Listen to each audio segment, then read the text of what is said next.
So it's the 11th of August 2022. So may you all set your hearts on training your minds to bring them into peace. Because when the mind is brought to calm, then the moods and the thoughts will get less and less. We'll find that the more we think, the more stirred up the mind becomes. So we need to train our minds to give them some relief from these thoughts. And this is like finding a home for our minds, this home of peace. So if they're stirred up, if they're feeling aggravated, then we need to try to bring them in so they enter into this peaceful state, giving them some respite, a place of rest for our hearts. And even though this isn't destroying or getting rid of the defilements, which are really the cause of our suffering, but it is a temporary respite. We're avoiding these things for now. And we do so in order to give our minds energy so that they have this strength to fight with all of the sense experiences they come across. So this is the power of samadhi, and these 5 palas, these 5 powers. And there's that of saddha, this conviction or faith, and then virya, this effort or energy, and then sati, mindfulness, samadhi, this collectedness, and panya, wisdom. So the pala, this power of saddha, it's able to get rid of disbelief. Because if we don't have conviction or belief, then we won't have energy. We won't have energy to build up goodness. We won't have the strength to be generous, to be virtue, to train in mindfulness or samadhi. And that's because we don't have that saddha or conviction there. But when we do have this quality, then we'll be able to put our energy into establishing our hearts well, into putting an effort into having mindfulness, even though perhaps wisdom may not yet have arisen. So this saddha, this conviction of faith, it's important. And for those who train in samadhi, they need to first have seen the drawbacks in suffering in order to find a path out of suffering. And so they have that faith there. And there's that faith, but they haven't yet reached the actual thing. There's faith in building up goodness, faith in generosity, and initially this is just kind of a minor form of faith. And that is this faith in being generous on the significant days in the Buddhist calendar. But really, generosity or merit is something that we can do every day. Eventually this grows, and there's more faith in generosity and offering food to the monks on alms round and listening to the Dhamma. And when we get to the stages of developing mindfulness and samadhi, then this is even more tough. Because these things, they really go against the grain of our hearts.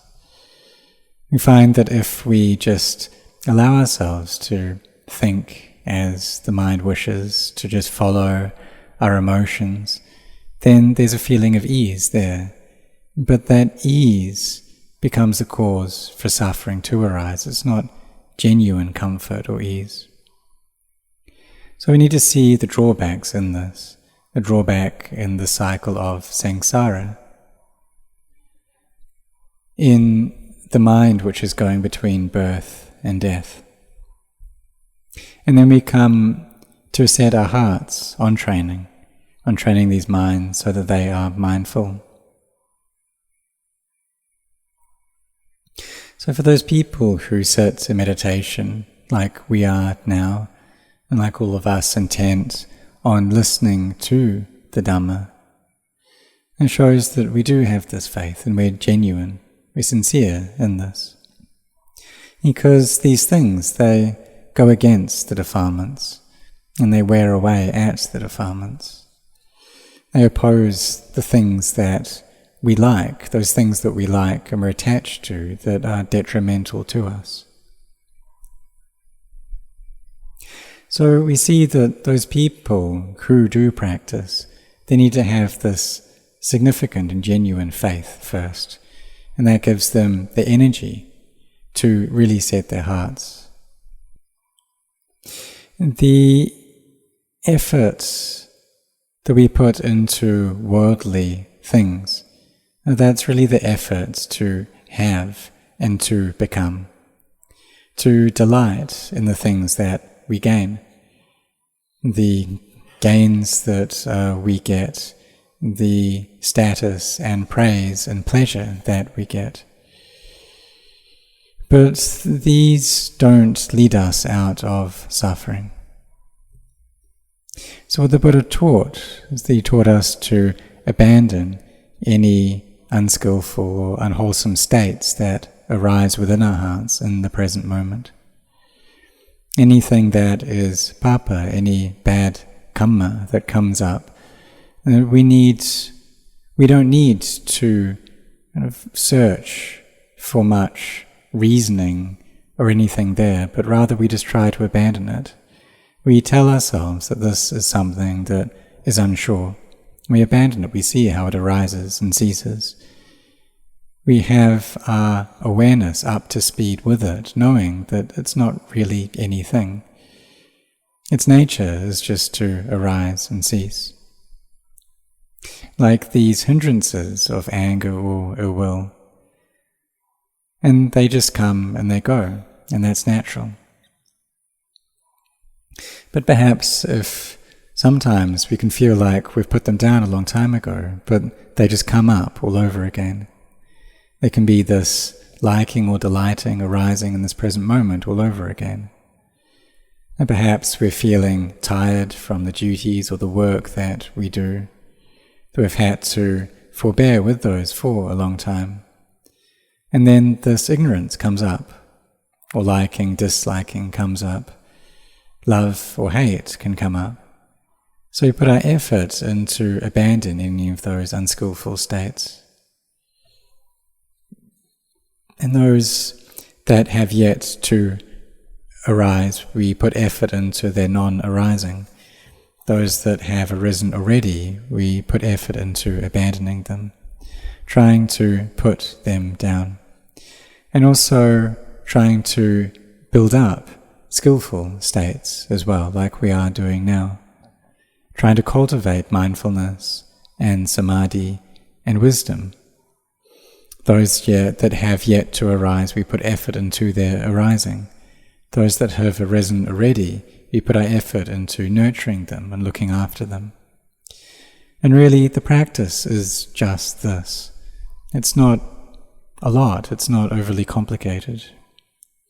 We just know and have our awareness up to speed with all of the sensory objects that we experience. When these come up and the mind attaches to them, takes them as being me and mine, this is where the sense of self arises. So we need to have mindfulness at this point, knowing and seeing through its tricks.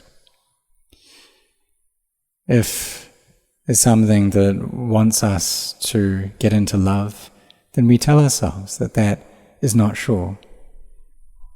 If there's something that wants us to hate, we tell ourselves that that is not sure. It's all not sure like this. Wherever the mind proliferates, we tell ourselves that's not sure. That there's no me there. That there's no me in the past. In the present, it's just these 4 elements and 5 khandhas. So the present, there's no I here. The past, there was no I there. In the future, the next second that's going to come, there will be no me there as well. So we put down all of these aramanas, all of these sense objects, and really this letting go is the important thing. Those people who have faith, they come to practice in order to develop wisdom. And when we listen to the Dhamma well, then this gives rise to wisdom. It cultivates our hearts, raises them to a higher level. Like those who attend these meditation retreats for 9 days. Maybe they get a lot of wisdom from that, maybe just a bit. But it also requires people to sacrifice, who offer their wealth and also their energy of body and mind, who give their mindfulness and wisdom in order to help share the Dhamma. And this gift of Dhamma is the highest gift. So listening to the Dhamma is something that's very important. These teachings of the Buddha. So the Buddha taught, and these teachings have been passed down to the Arahants of our age, to Venerable Ajahn Mun and Ajahn Chah. So we should follow their teachings. And even though we may have many doubts about many different things, and still we follow their teachings first, having a lot of mindfulness. And when we're very mindful, then we're close to the Buddha. And when it comes to the point where our samadhi becomes well established, then we gain great confidence here that this path is the way that will lead us to the end of suffering for sure. The wisdom arises. This panya, this wisdom which is an all-around comprehensive knowing into the nature of sankharas, fabrications, the nature of all mental and physical phenomena. So we take a mind which is well established in samadhi and which has mindfulness to contemplate the nature of these physical and mental things, seeing them as being anicca, as being constant or impermanent. But if our energy of mind is insufficient, then perhaps we contemplate this and a deep feeling of sadness arises. But this isn't actually seeing anicca. If we really see that, then joy, happiness comes up. So if we're contemplating this inconstancy and what results is sadness, then the way that we're leading our minds into that is incorrect. We're contemplating in a way that isn't right. So we should try and figure out a better way of doing that. Because if our samadhi, it's not happening, then wisdom doesn't arise. So we need to come back and establish our samadhi anew.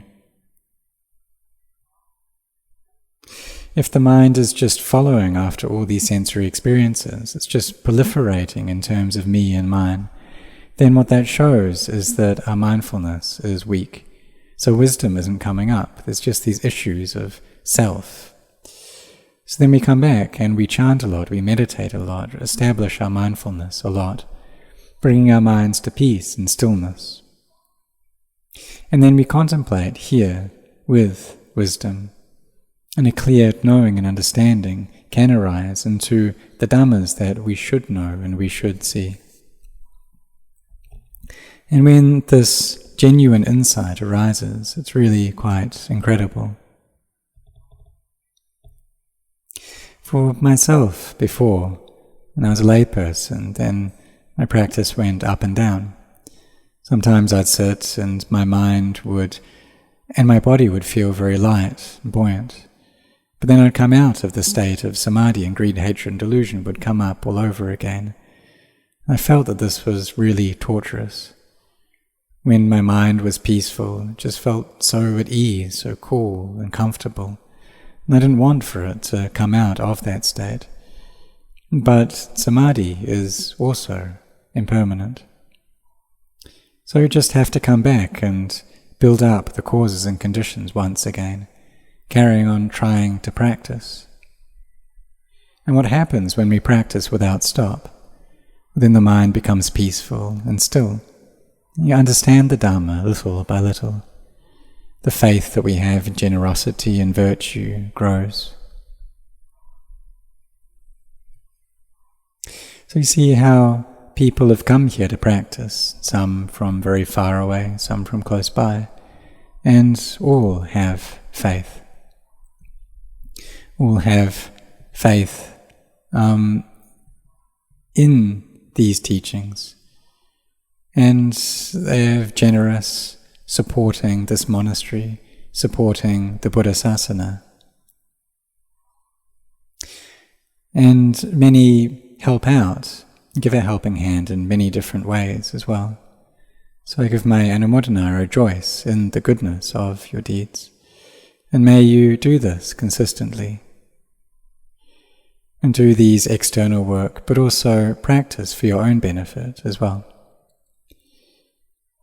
And developing mindfulness and samadhi, it's something that we need to make consistent and smooth.